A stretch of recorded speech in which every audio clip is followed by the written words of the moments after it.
It has been a while, and one would expect this is the moment where I would have things to speak upon in regards to the foam clone trooper build. But I don't! Not entirely do I not have anything to say, but I don't have as much to talk about as I would have liked when I started talking about the foam clone build, because I have been distracted and doing other things. There is obviously a little bit of something to talk about. I have built two different clone helmets, and I have learned about how I should go about using those templates that I have to make my grand army of the Republican take over the world. I'm losing my mind, I think. I have learned about these clone helmet patterns. This is that first clone helmet that I showed earlier. It came out okay. It clearly does not have a visor, so that's an unfinished helmet. Seeing as this was the first one, this one helped me sort of figure out what I was meant to do with the patterns, how I was meant to get shapes the way they were, and all in all, I'm decently happy with it. I'll probably go through the effort to finish this one, just I don't feel like doing that right now. The foam that the templates says you should be using, the thickness of the foam, if you're gonna use these templates, which will, by the way, be linked in the description, you should stick with the thickness of foam that is recommended in the templates, because these particular helmets, if you use a thicker foam like I did, it kind of janky, it makes it janky a little bit. It doesn't look as nice, and that's my opinion. But you know, you can use whatever thickness you want. My bigger gripe is the density of foam, because for this guy, I used very, very, very dense foam, and it was a struggle and a half trying to wrestle this thing into shape, especially these tubies on the front. Look at all how ugly that is. Look at, that's just dookie doo-doo poopy bad, and I hate it. I had to get super glue to make it work. This is the second one I made, and you know, save for the fact that the dome edge needs to be this needs to be opened up a little bit there. Other than that, this one is far superior. I used a less dense foam that I didn't have to argue with the whole time, and I was able to make a much more effective helmet. I just spritzed on a light coat of primer, white primer, just to give it sort of an idea of here's what it'll look like, and it came out pretty good, so I'm fairly happy with this. And moving forward, when I get to the actual build I'm going to record and put up on here on YouTube, I will be more in depth, and I will try to show better what I'm doing.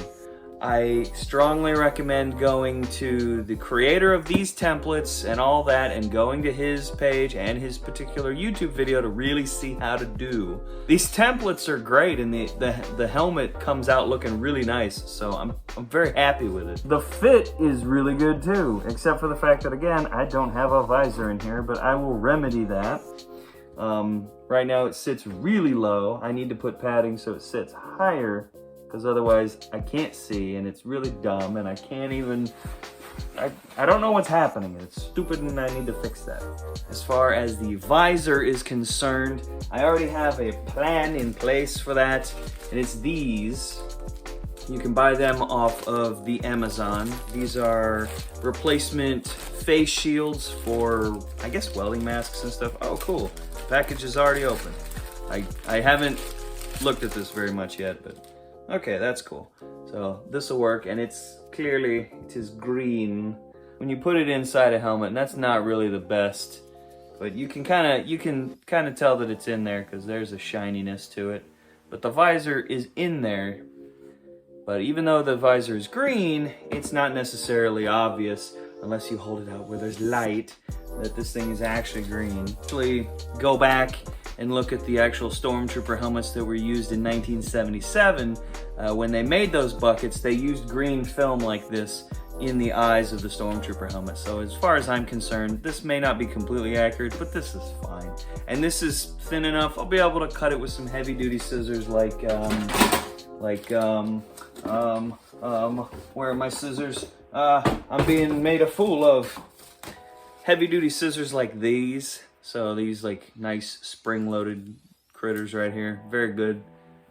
And I I think I'll be able to get 2 visors out of this, but I have bought 2 visors, so we will see. Maybe, but considering I don't have much to talk about with the foam build, I figure, hey, I'll talk about the thing that's been distracting me.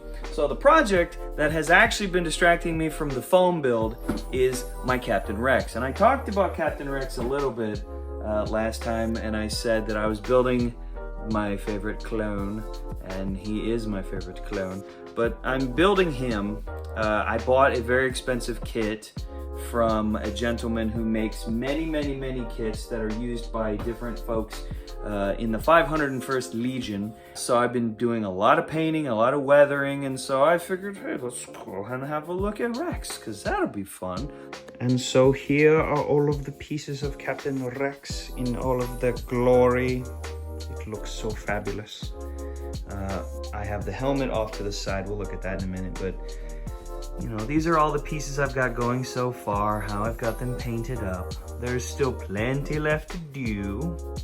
And there's some shoesies underneath the tummy. Here are the arms, the left and the right. We got knee pads. We got the space diaper. Captain Rex's dual pew-pew guns, which were 3D printed by a individual off of Etsy. They are so cool and so pretty. Captain Rex's comma, the butt cape, the skirt, whatever you want to call it. On the outside here, they're vinyl. On the inside, it's just sort of a cotton fabric. And the blue trim had to be done out of like a spandex to get it to stretch around into shape. Well, Captain Rex is nearly done. So I guess I'm a liar and I will not be necessarily working on the foam build yet. I guess I'm gonna finish Rex first and then move on to the foam build. I don't know, we will see. And honestly, with all the work I'm putting into this thing, despite the fact that I have put none into the helmet, I'm very excited to get Captain Rex done. And then I will move on to the next project.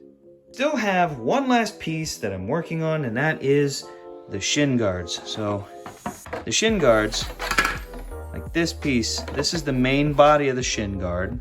So the way this is gonna work, we have the main body of the Shinguard. We have the spoon section. So this is the back half of the calf. Hey, that rhymed. And it's gonna slot into here, except when I have 2 hands, I'll be able to actually do this. It's gonna slot in, and this other part up front is gonna slot. So this is all gonna like fit together like that. And what I have seen people actually do in the 501st, and people who actually buy these kits, they tend to actually have like little plastic tabs inside. So it's like a keyhole sort of thing.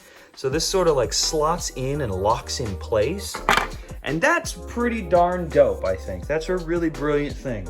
But I'm a big stupid dumb, so rather than going through all that effort, I'm just gonna do what I've done with a lot of the suit, particularly like the chest plate, the back plate, and the pauldron here. I used Velcro. So for mine, it's gonna be that way. This is the right spoon, this is the right shin guard. So this is gonna have Velcro on these tabs and on that tab, and it's just gonna stick in there, and that'll be it. We have one major problem, and that is this big honking ugly seam needs to be sanded down, get that Bondo looking so smooth and so choice, and so crisp and beautiful. And then I will go back in and I'll be able to start painting, and then eventually I'll get to Velcro. So step 1, we must sand the seams down. Orbital sander, 60 grit sandpaper. We're gonna clean that line real quick.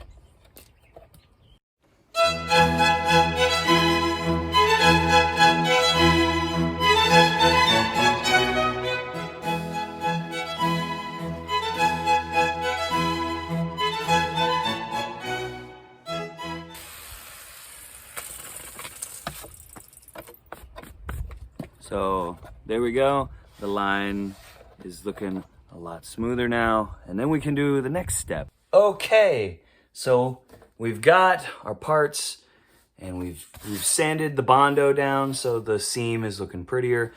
But look, there's weird pits and little holes and little things along here. And that looks like dookie. We don't want that. So we're gonna fill that in. That's what we're gonna use, this stuff. This is pretty good. Basically, it's what it says. It's a spot and glaze. So glazing and spot putty, yeah. So this is just like the next layer of, Bondo-age that we would want to do. Gotta use the little needle thing, poke the cap. Now it's open. Put the cap over here. And that's why I got a glove on, because I'm gonna do this with my fingy. So we squish it out. It looks all crazy. And we just slurp it on. Shoop, shoop. It's like Play-Doh. And this stuff, thin layer for this stuff.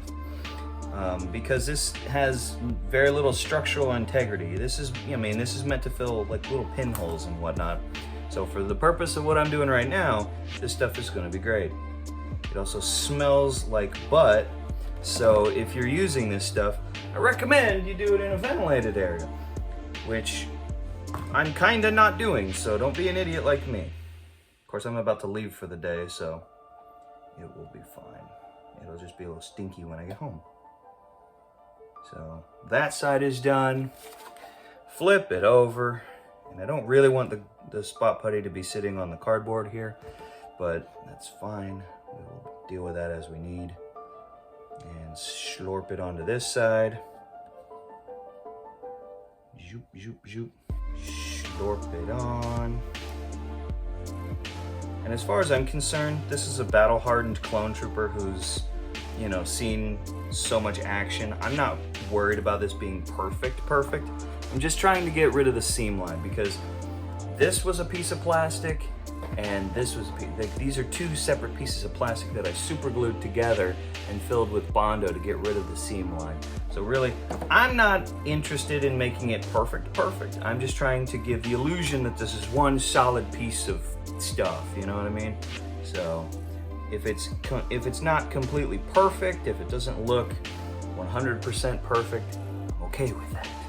Because again, clone trooper battles, lots of weathering, lots of dabblage all over the armor. So I'm okay with that. But, it depends on the person. If you think, no, I want this looking like fresh out of the factory, brand spanking new, then really, the steps I'm taking right now, and the Bondo and all that, and the spot glazing layer that we're doing, like, just do that, but keep doing it. Keep adding layers of your Bondo, of the body filler, and you can continue to put the Bondo on, sand it back, put the Bondo on, sand it back, until you get the surface of your part looking just oh so Gucci fam. Now we do this side. I'm probably gonna trim this part of the video a wee bit. Don't think 5 minutes of me spreading red goo over a piece of plastic is really thrilling. Both of these Shinguards, I've got the seams filled in. I am going to leave for the day, go to work and such, and when I get home, the parts, this filler stuff will be done. So then I can come back and sand this and make it look so flush and so beautiful and so crisp. So yeah.